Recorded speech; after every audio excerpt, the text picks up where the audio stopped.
welcome to Core Conversations, a podcast from the U.S. Coast Guard Academy Alumni Association.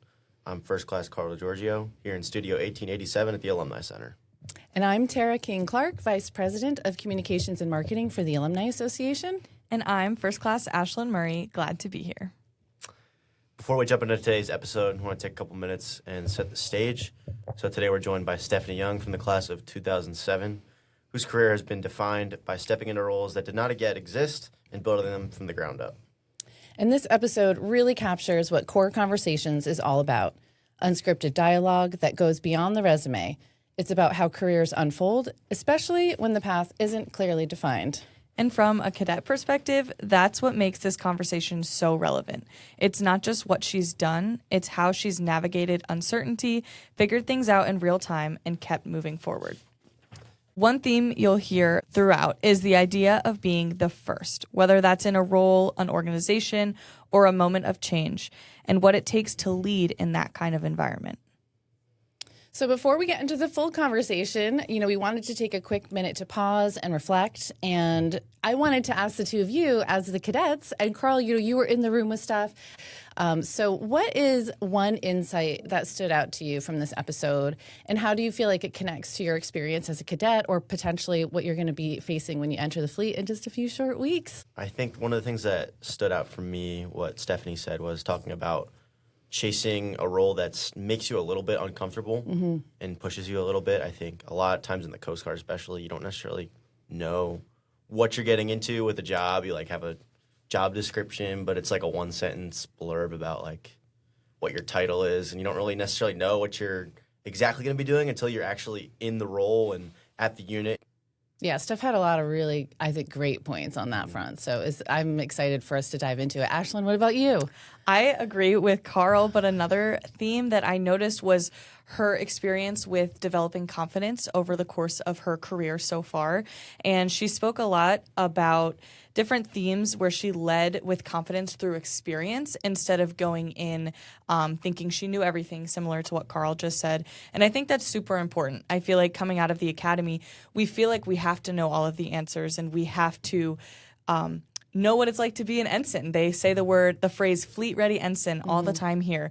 But the confidence really comes from when we step foot at our first unit and those first few weeks where we're learning about ourselves, learning about the unit, and understanding that confidence comes from those experiences. We don't have to show up and just know everything.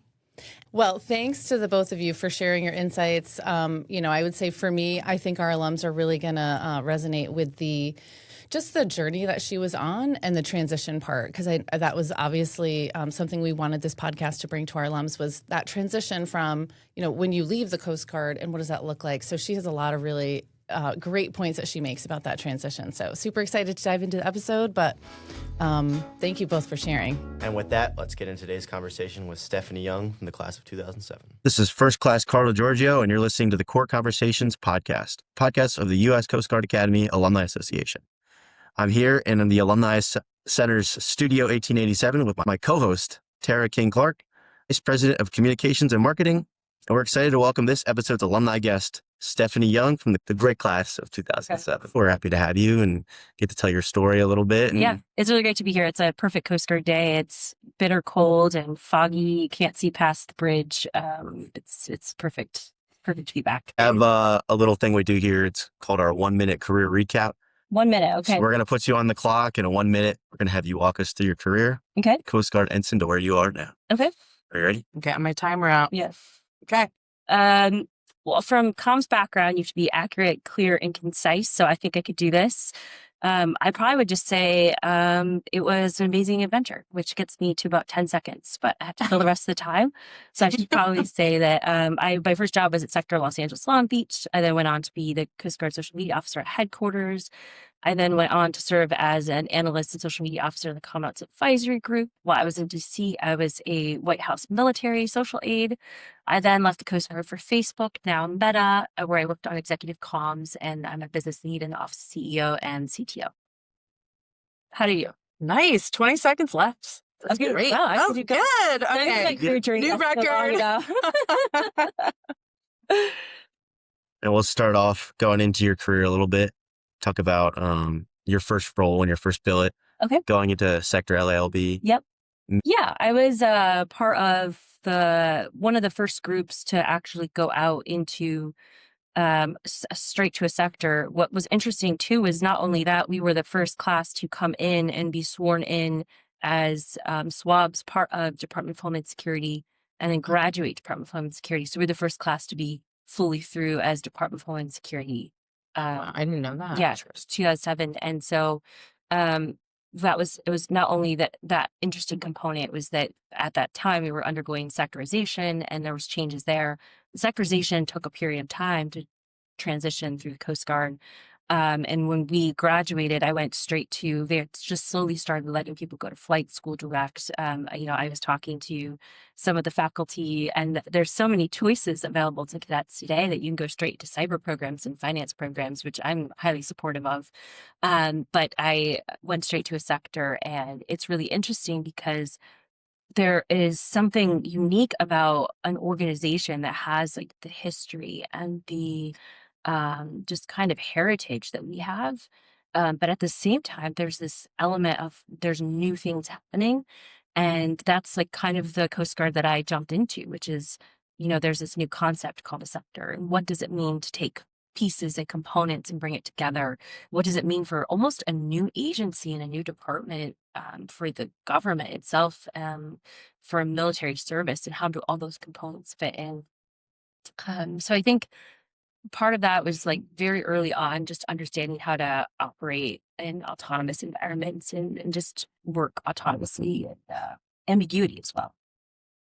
I'm guessing like going into a new role like that, you had to steam a little bit of your own path, right? Like make a lot of that role and define it a little bit. Yeah, I think too the Coast Guard was doing this alongside you, right? So it was like other sectors were doing it, other people were doing it. You weren't in it alone per se. I think one of the things that's really cool is too, it's like there's like the relationship building pieces where you're like learning and establishing those relationships. We were in Los Angeles, Long Beach, which is, they like to say, the largest, most economically viable port complex. That's something you memorize when you were with your stakeholders. Big interagency, huge interagency components. So there's like these things that are intangible that you're building, like relationships. There's things that are more specific, like doctrine and SOPs, where you take in prior search and rescue policies or prior marine safety policies and kind of bridging them together in this kind of sector model. But then there's also these kinds of like really cool, the physicality of things, which is like building it. Like, what did it mean to like stand up a command center and build a command center and be part of the first watchdog group in that new space, like physical space? So I think it was really cool because you could see the full spectrum of like the intangible to the actual physicality of it. And that was pretty unique. Do you feel like you have an advantage as, as an ensign fresh out of college, not having sort of known what was before? Do you think that provided some sort of an advantage to you, or were you able to bring yourself to the role and offer new ideas, or were you just sort of viewing it all coming together? Oh gosh, that I do think that's like the natural tension of like any I think it's any ensign that goes out to the fleet, no matter what unit they go to, right? Where it's like you are fresh and you are energized and you are kind of ready to go and have your impact in the world. And then there's this sentiment of like, that's not how things are around here. Yeah. So it could be a new place or it could be an existing place. It could be Right. the oldest cutter in the fleet or a new billet entirely. I think you're still going to find resistance just because the palpable energy that you have coming out of this institution is just huge. And it's hard to have that when you're like in the daily grind in the fleet, and it just the contrast, and it's a healthy contrast. It exists for a reason. I have a little bit of a personal question. Oh, So I'm looking at doing sectors as well. I know a lot of people, float officers especially, would tell you that as an ensign, you're supposed to go to a boat first. Like you need to get that foundational experience. Maybe what was going into that decision of you going to a CDO job and going to a sector? And do you think that you got the full experience as an ensign? Or do you think that maybe you would have liked to go to a boat and see what that life was like? yeah, I do think you have experience underway throughout your time as a cadet. And I do think it's hard to take in all these inputs. Every alum, every member of the faculty, every cadet themselves is going to give you a different piece of advice. You have to do what's best for you. and you have to like really kind of lock in on what it is that you want to do, not what other people have done. I think you take those inputs and you figure out why intrinsically and internally for you want to make that choice. For me, it was a matter of wanting to do something that was different, wanting to do something that felt more challenging at the time. And I really was energized and excited by this concept and this idea. So I think it's hard. You're going to get lots of advice. I think it's good that you're getting personal advice on this podcast. That's great. My advice to you would be like, you got to really look internally and inside for the reasons that you want to do it, not why other people did it. You talked a bit about the sectors were new and you were sort of the first ensign to go out there and stand up the sector.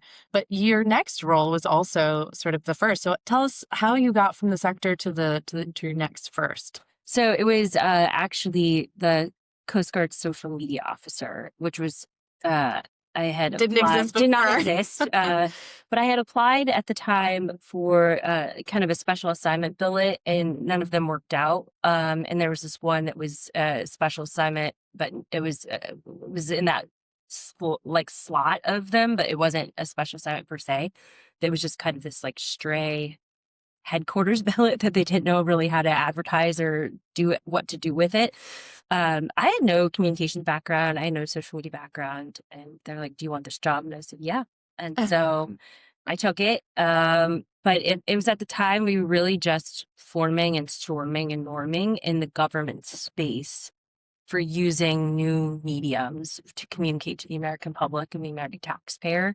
And so it wasn't just the Coast Guard, it was everyone. It was from the executive branch to on down, all government agencies were like learning how to use these tools. At the time, it was a very old school classic blog.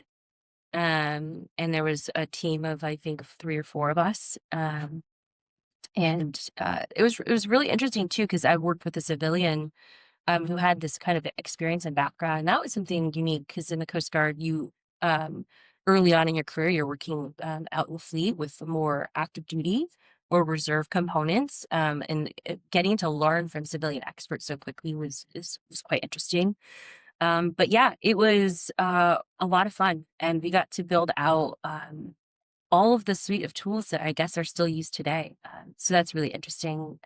So you created like the Coast Guard's first Facebook page, and we had to create and launch Instagram. That was fun. awesome. We did the YouTube, Twitter. Twitter was a lot of fun. We did even some of the like very classic old school social like Flickr to hold all of our photos. Yeah, so it was a lot of fun. Yeah, That's so cool. So the creation of that role, you kind of made it your own. I mean, where you work, the fact that all of the other government agencies were trying to figure this out, like, did you guys all have a little group that got together? we did actually. Yeah, we did. I think it's we did what anyone in government does or anyone in the Coast Guard does when something new comes along and you need support and approvals. You create an SOP, right? It's like very basic. We didn't reinvent anything new here. It was like, how do you build a blog post, build an SOP for it. How do you do a tweet, build an SOP for it. And nowadays it seems it's just so integrated into the fabric of daily communications for agencies and for people themselves. But back then it was like, what does it take to upload a YouTube video, and you had to create an SOP for that. So I have a lot of questions. Sorry, I'm like, was there a lot of, did you face resistance in this, or was there a full sense from the top, like we have to embrace these technologies, or were there elements that you were, having to convince of like, no, we really do need to be in this space? It was a mix of both. It was definitely a mix of both. There was opportunities that came to us that were really just the perfect timing and perfect storm of events. I think actually storm is like a perfect example to use here. It was like an unintentional pun because, like, for example, like the Weather Channel had just launched like Coast Guard Alaska and its TV show. And it's like, how do we get the news out about the show? And it was like, we have social media tools like we could use, and then you could use ours. And so you were like kind of learning alongside professionals that did this, for like marketing teams that did this, so we were doing like live tweeting of the show, or Wow. there was all these like incredible Coast Guard rescues, and we were able to like feature them on our social media that got like major press coverage and major news coverage that wouldn't have before. We were sending out messaging that was quoted like verbatim almost by the media. And so the return on investment, like ROI, was pretty quick and pretty immediate. Like it was very visible ROI. So I think that these early quick wins got us the ability to like kind of keep building on momentum. Yeah.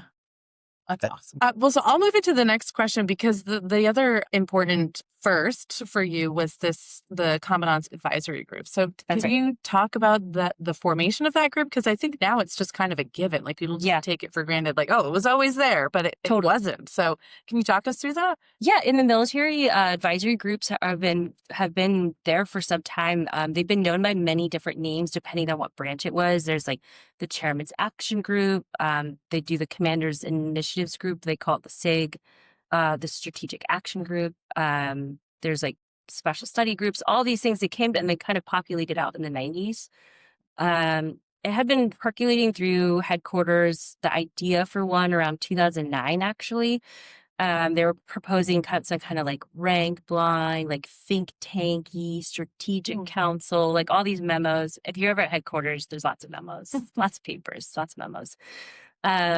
So this idea kind of was spinning around. And then around the transition between 2010 and 2014 is when they had this transition team, that a memo was pulled into that transition. And I think it was like June of 2014, that they would hold a temporary CAD to like help launch the transition. And then it became a permanent thing after that.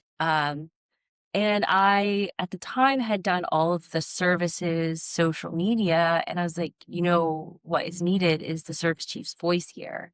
And so we basically took like same idea of hearing from a federal agency, a military service, and the people and our missions. It's like, who better to tell that story than the person leading that and them having a voice? So we then had to, I came up with, proposal we used at the time, the framing of the right tool, the right level, the right audience. And we just kind of flipped that from the Coast Guard to the American public to like the service chief to the right tool, right level, right audience. So wrote a memo, got pulled into the memos of the CAG and pulled into memos of transition. And from there, they kind of kicked off the Commandant's Advisory Group. It was a very cool experience. Learning from some of like what I think are the best minds of the Coast Guard. And it was awesome to be part of that. Yeah. So did you create the Commandant's like Twitter feed? Yes. We had to do all the Facebook page, the Twitter, Instagram. It was really fun. You had to create similar to the SOP, but this time it's like a little bit more personal, right? Because it's like a personal representation of them. And who was the Commandant at the time? The Commandant at the time was Admiral Zukunft. Okay. Yeah. And Vice was Admiral Neffenger. So Admiral Zukunft, he was so willing to just learn and build alongside us, which was so exciting. And he really kind of gave us the full runway to just build out his voice and persona, and leadership personality and style came through, and it was really cool. But yeah, we had to be like, if you said it in a speech, can we use that in a tweet? Or if you have an idea, can you write it down and we'll post it? Like it was like, there was like, if you say it, if you write it, there's like kind of an SOP around that. Oh yeah. And there was like approvals for photos and approved videos. And we got to some really progressive things with like State and Coast Guard address and live tweeting that. So it's a really exciting time. That's so great. It must be nice to have someone at the top just so fully embrace it and like, provide you the guidance needed to do it the right way. Yeah, it was so fun because he really, really leaned into it, and he really understood the impact that the tools would have. And it was really it was really interesting to navigate, because between him and you, there's like 5 people still, and you just like have to convince the 5 people in the middle bit. Yes. And how did you go about doing that? Yeah, I think like I said, you create an SOP, give the framework, you give the guidance. It's the same as any other thing. the Commandant has a nightly binder, and you can get quick steers and quick signals from them that way. And you have this kind of dialogue and kind of conversation. And so, it starts off as boring SOP, as simple as that, black and white. But then it kind of comes more into dialogue and conversation. Can you talk a little bit about sitting in on some of those meetings with the Commandant Advisory Group and maybe what that environment was like and the role you played in that? Yeah. I'm struck by this because I just read something from a former colleague of mine.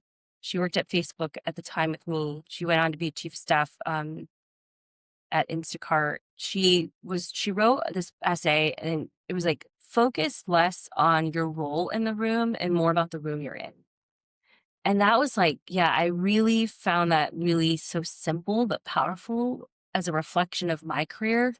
Because I think I wasn't the most senior. I didn't have the highest title or command or authority. I never was in charge of anything really. But you got to be in that space where you learned from people who had those titles and had that role and had that position, had that authority. And I think you learn how you want to do that when you get in that position. You learn how to develop those SOPs in a way that people would say yes, because you knew how they made decisions. You knew their mental model for thinking through problems and thinking through solutions. So I think I love that idea of like, focus less about your title and more about the room that you're in. And I think that hits at the heart of your question, just like, what did it feel like? It's like you are constantly learning in all the best ways. At the highest levels of leadership. And I think that was probably the biggest takeaway for me from that experience. When you look back at these experiences of being in the room, do you feel like it was rehearsal for where you ended up next? Yeah. I think it was, I do think it was part of, I don't like rehearsal because it's like, it was like pretend. And it's like, no, it was all very real and very big and significant and a huge part of my journey, like absolutely, undoubtedly a huge part of my journey. So I would push back a little bit on rehearsal, saying like, that's not the prime, like that was a prime time, that was big time. But I did take away things from the fleet and from learning that I learned in the Coast Guard to like the private sector for sure. I think one of the things that stood out to me is, navigating uncharted territory, right? Like, what does it mean to create new offices and new spaces and new things? And that's a great thing to take into technological space, which is quite literally still building the future every day. So I think navigating uncharted territory, which is one of the fun little puns from the history there. I think I also like this idea of like building for others, which is to say, all of these things we talked about, like being in the command centers and building that and building social media and launching those and working through the Commandant's Advisory Group as a plank owner. It's like, it's not just enough that you built it. You also have to like think, what does it mean for the people that are going to come after you? And so like building for others, this idea of like, you're the first one in this role. It's like, well, you're the first one in this role. Are you the last one in this role? And maybe that's okay. And maybe it continues. You don't know. So I think there's this idea of like making things durable beyond you and making it live on past you. So that's something that I probably brings to mind. And then just embracing ambiguity. I think so often, right? Like in Coast Guard, you have such specific frameworks and guidance and rules and the SOPs that get things done.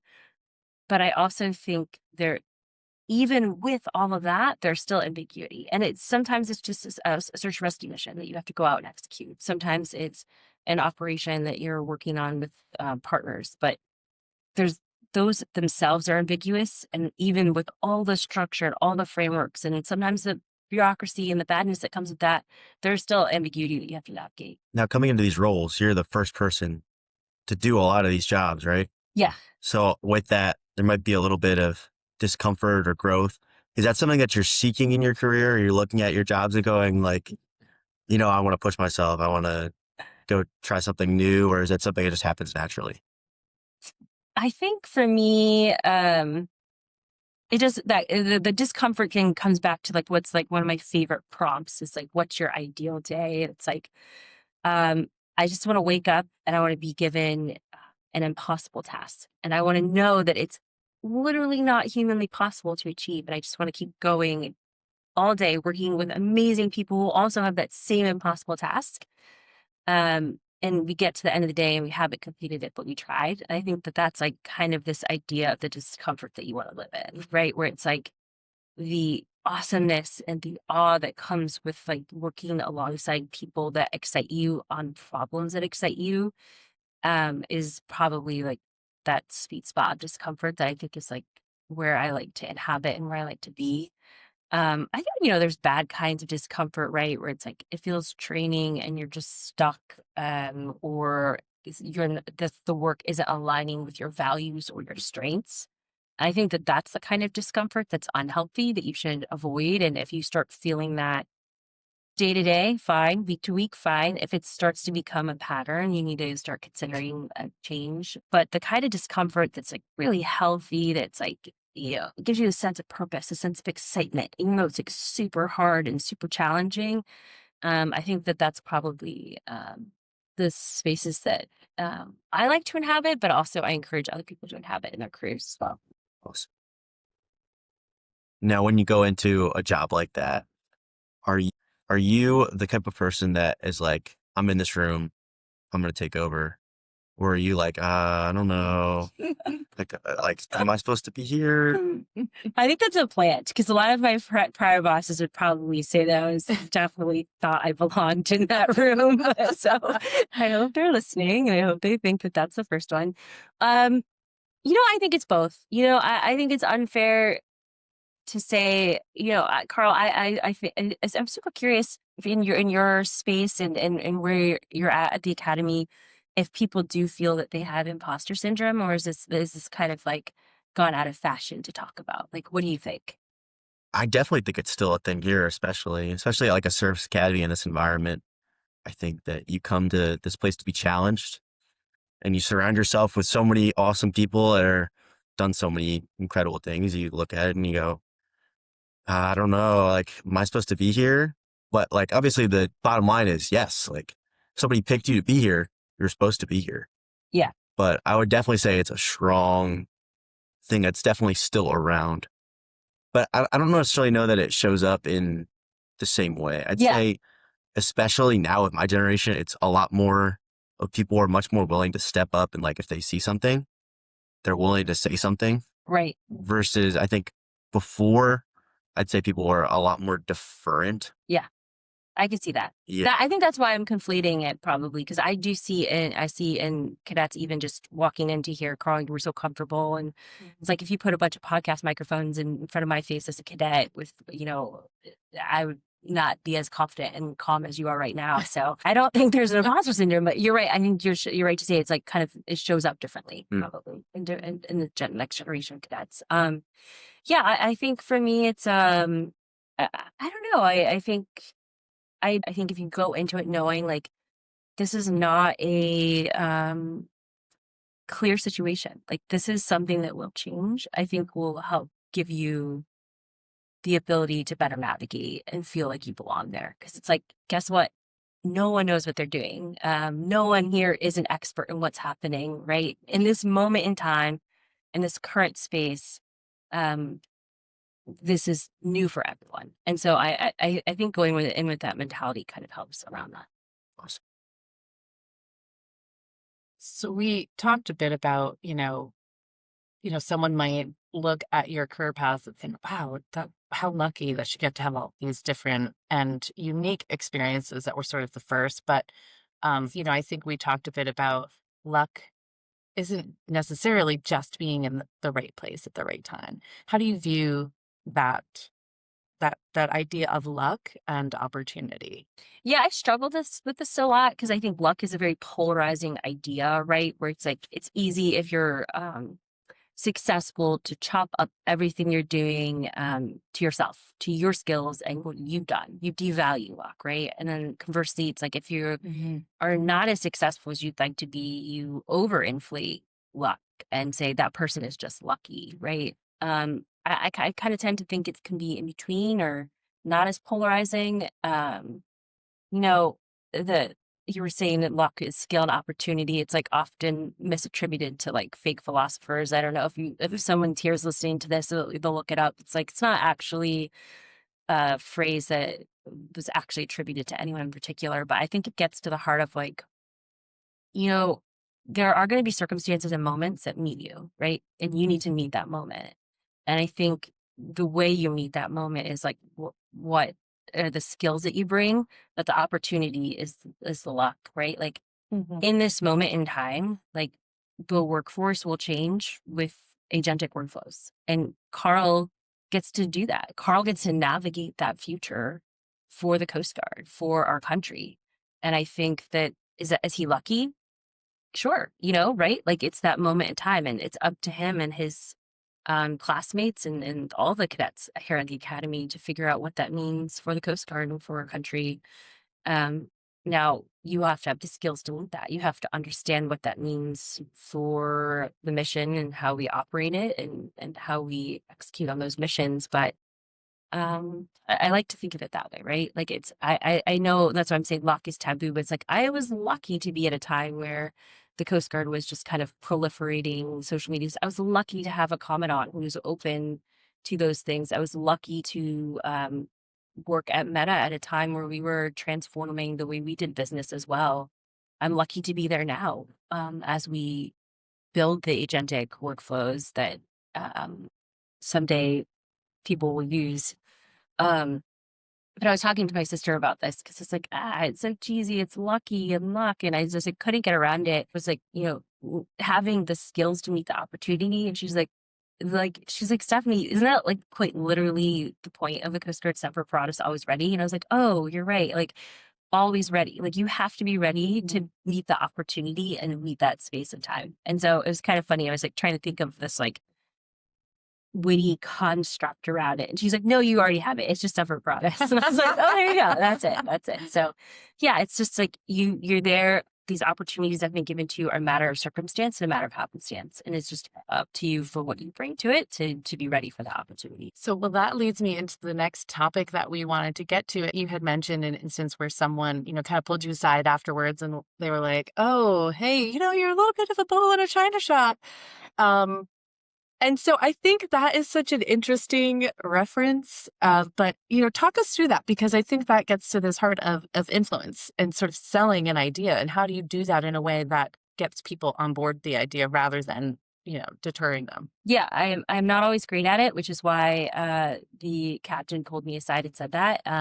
He was actually at the time the head of the Commandant's Advisory Group. And again, we talked about the position that I was in is in rooms with very senior people, people who had 3 decades more experience than I did. And sometimes the way you communicate isn't the right way. And it was just a pull aside to be like, you need to understand how you're coming across. And I was very mad and upset at the time when I heard that feedback. And I remember it's like this huge beast haphazardly knocking things over with like no care, no regard for the environment around them. And it's like, no one wants to be called that. But I think I was so mad that I went and started Google searching the idiom and was like, what does this even mean? And then I went on like Mythbusters, and it was like, actually, and it's like, that show Mythbusters? It's like, actually, bulls don't hit anything in a china shop. They're very delicate, and they actually knocked a few things over by like very accidental, but it wasn't this like intense like beast charging through aisles of china, knocking things over. So after I had a pity party for myself Google searching Mythbusters episodes, I was trying to think more about like this idea around it, which is like at the time in the advisory group we were part of both trying to influence and change the Coast Guard to meet the moment that we were in. which means you have to break down policies and programs and processes that have existed for years. And so, this idea of like both saying, challenging the status quo, challenging something that's more than 2 centuries old, but at the same time doing it in a way that brings people along with you and brings their inputs, their concerns, their fears along with you is the important part. And so I think at the time, it's like the idea was like you're breaking trust, you're breaking people's relationships, right? The good things you want to break down are these like the paradigms policies that don't make sense. And so it's more along the lines of finding a way to make the change, but bringing people along with you. And I cannot say how exciting this moment is for the cadets at the academy, because they're going to have to go out there and do that in full force right now with the way that technological developments are changing once again, as always. But I think it's a really exciting time to be in. I think it's funny too to tie that back to the academy. I know that the way that people have been looking at things here, especially with incoming regimental staff and battalion staff for the summers, they're like reevaluating a lot of things. So the last couple years, they've had this kind of tagline of, just because we've done something a certain way doesn't necessarily mean that it's the right way to do it, or just because we've done something that's the way it's been doesn't necessarily mean it's the best way to do something. Yeah. So I know that, interesting probably for a lot of our alumni listening, but some of the old traditions that have been in place for so long are being reevaluated, right? Like, why are we actually squaring meals as a fourth class? Like, what are the pros and cons to that? Is it really benefiting a fourth class? Are they getting something like tangible from it? Or maybe it's kind of just an old tradition that's been around for a while, and maybe we've had it that way for so long that maybe we need to look at it again and reconsider things. Yeah. So I wanted to get. I hope we get some heated inbounds on us. We'll hear from our listeners about that one. Heated discussion on. Yeah, you discussion. No, I'm third generation service member. I love tradition. I love heritage. Like, I could not be more excited about the anniversary of the U.S. that's happening right now, 250 years, and just all of the celebrations around that. We're like, this is the best ever, right? So I love history and honoring that history from where we came from. But I really do think that there is a time and place to challenge things, and you're going to see it. You will see it the moment you step into the fleet. You will see that there are things that need to be changed, and you can be a bull in a china shop and go in and break things. You can, but you can do it in a way that brings people along with you. And so I think bring people along when you change the square meal policy. I love the way you reference that it's not, when you're breaking it down, it's not the people you're breaking down, it's the policy and the procedure. I mean, I think that's such a smart way to think about it, because it's not about the person. Yeah. Which is great. Awesome. So you obviously in the Coast Guard and do all that work and all that awesome stuff, developing social media, working for the Commandant.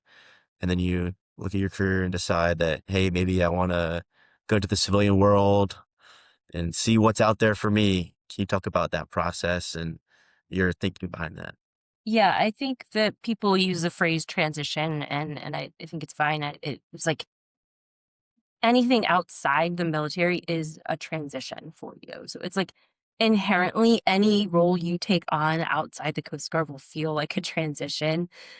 You could do nothing. You could do nothing after your time in service, and it's a transition. So I like to think of it more as evolving your career, right? It's just saying what's next for me. I think transition feels too much like a hard context switch or a hard shift. And it's like, you're not like running away and leaving all of that behind. You're taking that along with you. So evolving into the next part of your career.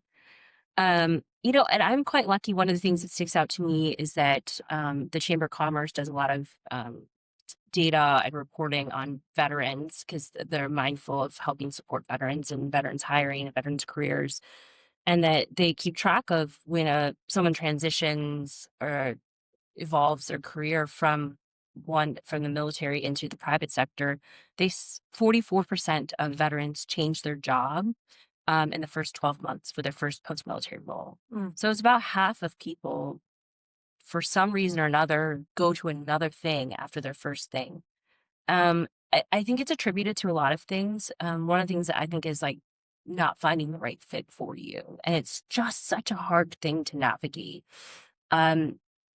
So during my time of service, I definitely learned that the single most important thing to me was the clarity and focus around a mission. And I mean that in a very serious sense of that I have to believe what I'm doing and I have to believe in the people that I'm working alongside. I do think when you have the opportunity to go into the private sector, there are going to be times where you can choose salary over the mission, or you can choose the environment over the like work remote. No, don't show up to the office, like be in pajamas all day, or you can choose the physicality. You go work in the national parks and you hike all day, right? There's like so many different things that you could pick as the thing that will be your driving factor. And I think figuring out your driving factor will be the like super like critical thing for you to look into. And for me, again, that was the mission and just understanding whatever I wanted to do next, it had to be big and it had to have impact like far beyond me. You took advantage though of a program that helps you do that. Yes. It's like I attribute the success in dialing that in. You can do so many things. You can work with career coaches, and there's some amazing alumni who are career coaches. There you can work with job search, headhunters. So for me, I actually went to, in addition to TAPS, which everyone goes to when they are departing the service, I went to this program by Deloitte, which is called CORE. It's actually run by a Coast Guard alum right now, but I happened to stumble into it from networking, and I was just trying to figure out what I wanted to do, and I was having as many conversations as I possibly could. And they mentioned this program to me, someone in my network, and I applied for it. But it's just this really intensive 3-day where you do real interviews back to back to back. And then they assess your interview right there on the spot. And they say, here's what you did wrong. Here's what you did right. You interview, and not just with coaches or mentors, you're interviewing people in the industry, in oil and gas, in finance, in business, in private sector, in consulting. So you're interviewing with people who actually do interviews. But it was the back to back to back to back interviews and then the immediate debriefs that really helped to change your behaviors. They do a bunch of exercises about finding your role, finding your fit, understanding industries that are out there. I think too often the conversation of the post-military space is very specific to, military adjacent roles in contracting and consulting, and those could be a great fit for you. Absolutely. But being in the core program really opens up your eyes to, there's so much, too much available actually.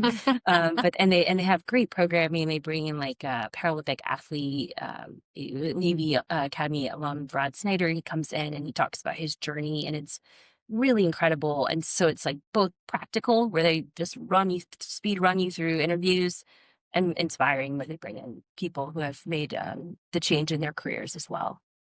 So I'll just put in a plug that Casey Gillikin just wrote an article about this program in the December 25, January 26 bulletin. So if anyone's listening and they want to learn more about it, Casey just talked a lot about it, because I think he's also an alum of that program, and cool. I think recently went back and was a guest. Very cool. I did see that. I did see that in bulletin. Yeah. Cool. I'm excited. So you do that core program, right? Yep. And you move into Facebook, now Meta. Yeah. Can you talk about what your entry level role is there? Yeah. So this is just classic. You think you're leaving the ambiguity and the chaos, and you're entering into a whole other space, and it's exactly the same. Because I had I'd done interviews and signed on in August, and I was told them, I had a commission. I couldn't get rid of the commission until December. So I signed. I was coming to the company in August, and then they gave me a call like in the fall, and they're like, guess what? Your role doesn't exist anymore. The person that you're working for is not here anymore, and we don't know what we're going to do with you, but we still want you. So I showed up. I had no role.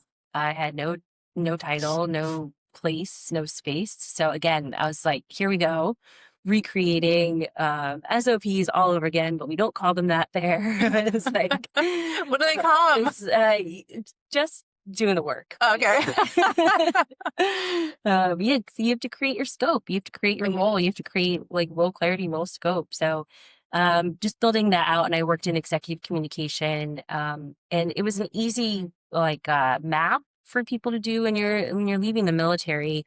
They see like a helicopter pilot. They think you can only be a helicopter pilot. They see you did finance. They only do finance. So it's an easy one-for-one fit. The corporate world has to get a lot better about translating skills. And for me, I was lucky because it was comms at the time. Since I was doing social media and had done work in that space, I was able to say I can write for people. So I had gotten in, started a role in executive communication. And I met now our CTO at the time, working for him. I'm writing for him. And then this opportunity came up to be a business lead in the office of the CEO. And it was the first time again. So more ambiguity, more lack of role clarity. But I had known that I wanted to do more than just comms. Like I had come in knowing that I wanted kind of this breadth of like, I really felt like I had so much more to give and so much more to offer than communications. And so I took it on applied for the job, got the job, and then boy, did I get breadth. Yeah, it's like very different than the depth of comms expertise that you can get in just comms. So yeah, that took me on to the job as being a business lead. Yeah. Can you break down what that business lead role is? Yeah, so it's very similar to kind of like it's hard. Different companies call it different names, and they even have them here in the military, right? So it's a blend of a chief of staff, aide de camp. The executive assistant for the commandant, is a very senior role, whereas an executive assistant in private sector is more of an admin role. But it's this blend of chief of staff of role where you're basically looking across a leader's day. So it's based on the leader and their day. It's really dynamic. It could be like launching a big product or a big announcement. It could be doing podcast reviews, supporting those for the Super Bowl. We did those last week. Or it could be, management meetings, product reviews, demos, board meetings. So really each day, really each hour is quite different. Very dynamic. Interesting. And you talk a little bit about who specifically you're working for. Yeah, so I worked as business lead in the office of the CEO. So I worked with Mark, our chairman, founder, and CEO, which was really amazing opportunity. And currently working to translate everything I learned. Again, it's all about evolving that moment in your career and building out the function for the CTO as well. So Andrew Bosworth is the CTO of Meta. So yeah, it's been a really amazing opportunity. And almost every single piece that I've brought from the Coast Guard into the space that I have now, I've been utilizing.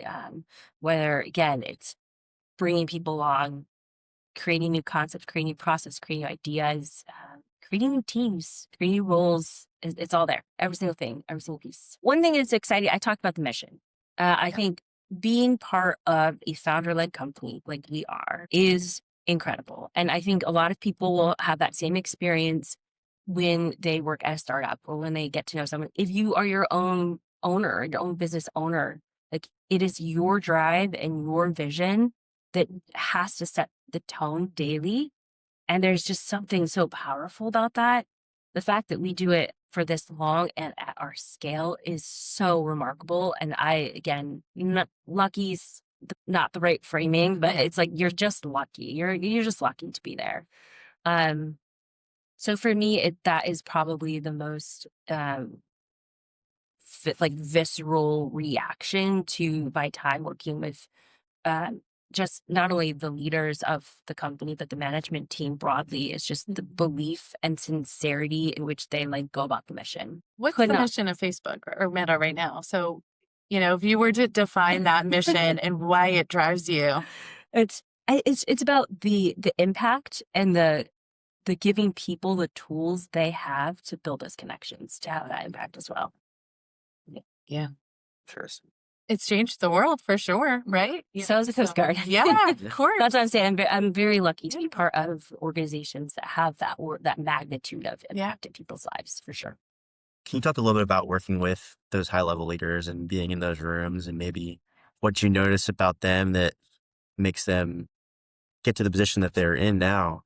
I mean, they're making high level decisions on a daily basis. Totally. I think I would say the same thing to you, right? Like imagine you, like you're saying, you go right now, you brief an admiral, you brief a chase hall duty officer, or even your company commander. Like, how do you approach those meetings? How do you approach talking to them and engaging with them? Yeah, I think the important thing. So, I mean, you have 2 minutes, 3 minutes to make an impression, and they're going to form an opinion off that. So I think being concise and being very deliberate in the way you're conducting yourself is really important. And That's it. It's the limited time, the limited space that you have to deliver the information and the way that you need to deliver it, that they can receive it. And so that you absolutely nailed it. So I think it's like any leader is gonna, I shouldn't say any leader. There are some that are gonna want like the 100-page memo with all the details, all the granularity of information. But for the most part, is the heuristic I would like to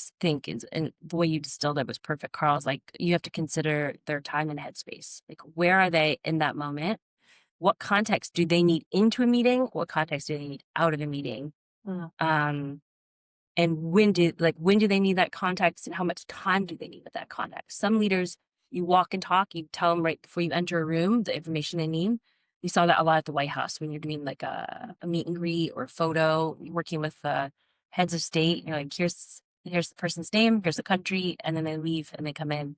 But sometimes you need you have a contentious decision that needs to be made, or a hard policy requirement that's going to change. How much time does the commandant need to look at a memo with that?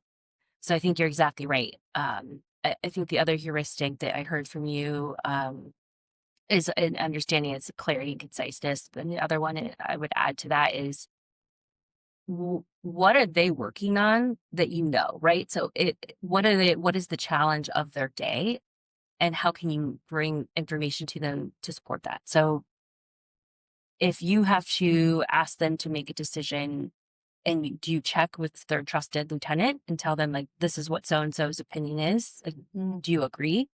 Get someone else's buy-in, bring it in there with them.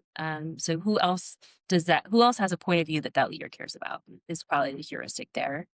And then I would say too, don't underestimate bringing them along on the journey. I mean, you're talking about with an update is you only have that one chance to talk to them, and then that's kind of it. That's your impact.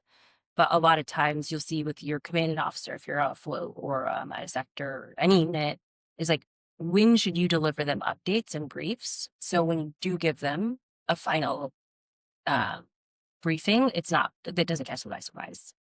So it's like, here's the problem, here's the situation. I'm going to come back to you in an hour with an update, instead of holding it back and saying, here's the problem 5 hours in. And so those are kind of just a little bit like, bring people along on the journey, consider their headspace, understand what POVs the leader cares about, and then clarity of thesis. Oh, is there anything you wanted to share with us that we didn't get to that you think our listeners would want to know? Or No, I think this was great. I really loved hearing perspectives from Carl, and just like where his class is at too. I was probably most interested. I was really interested about the imposter syndrome, which I had the aha moment where he's like, it is happening, it's just different. So I thought that was really quite helpful, quite useful to hear about.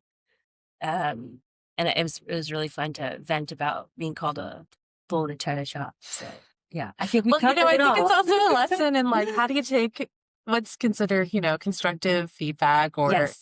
and then learn from it and move past it. Cause I think that's a skill we all need to learn as we advance.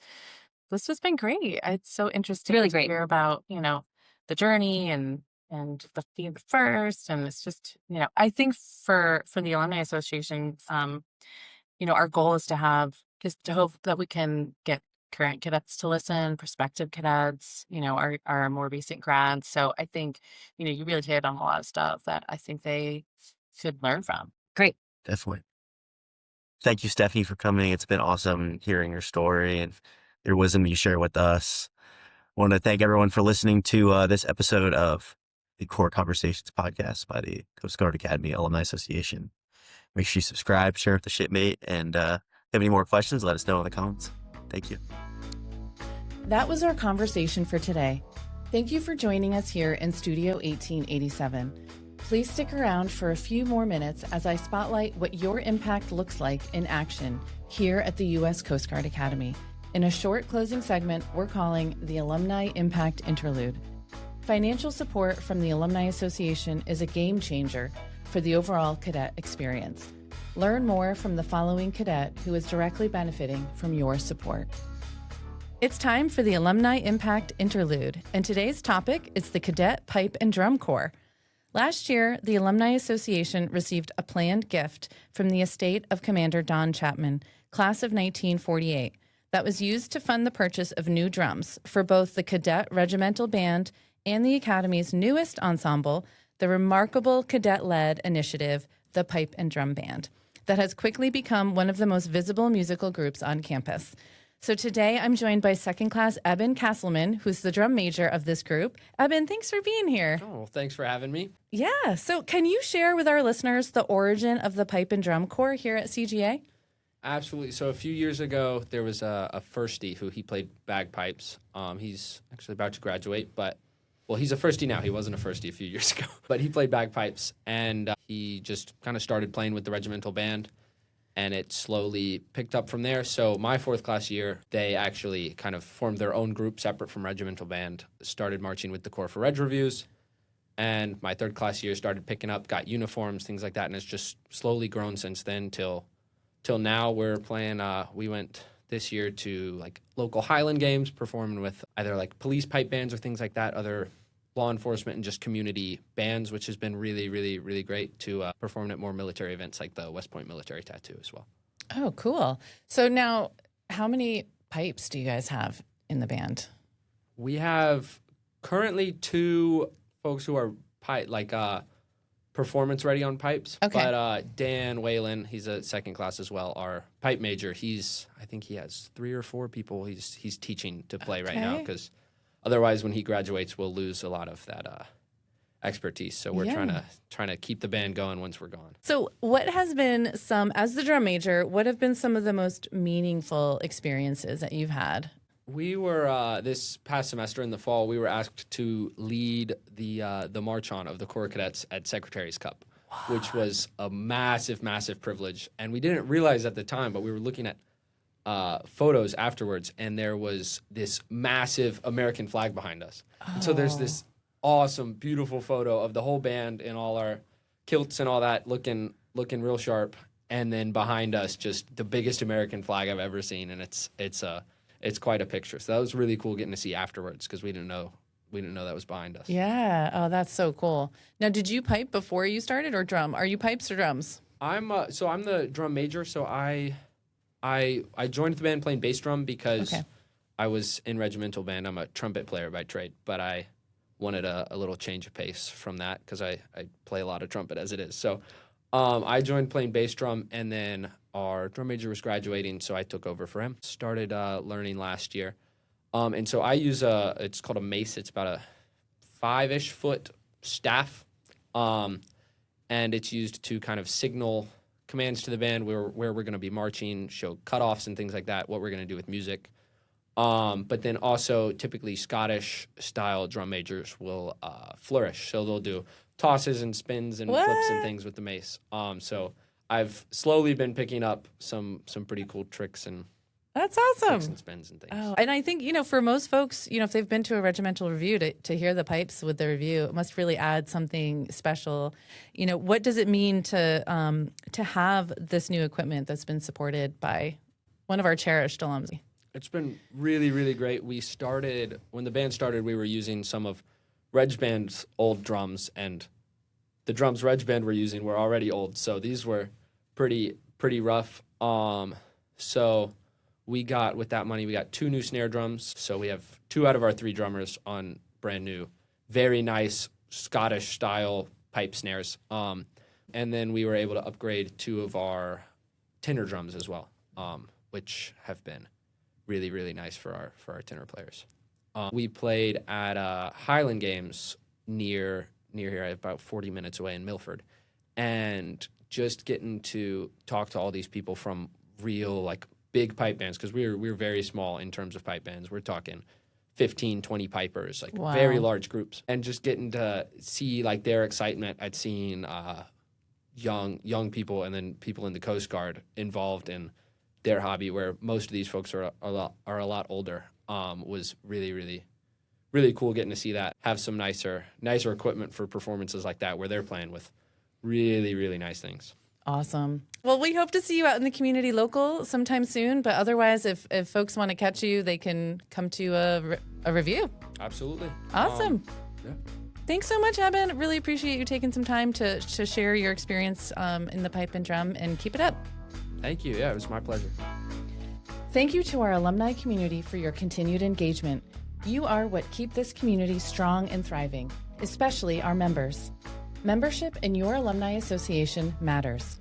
It empowers connections between our alumni and the Academy to develop thriving and enduring relationships.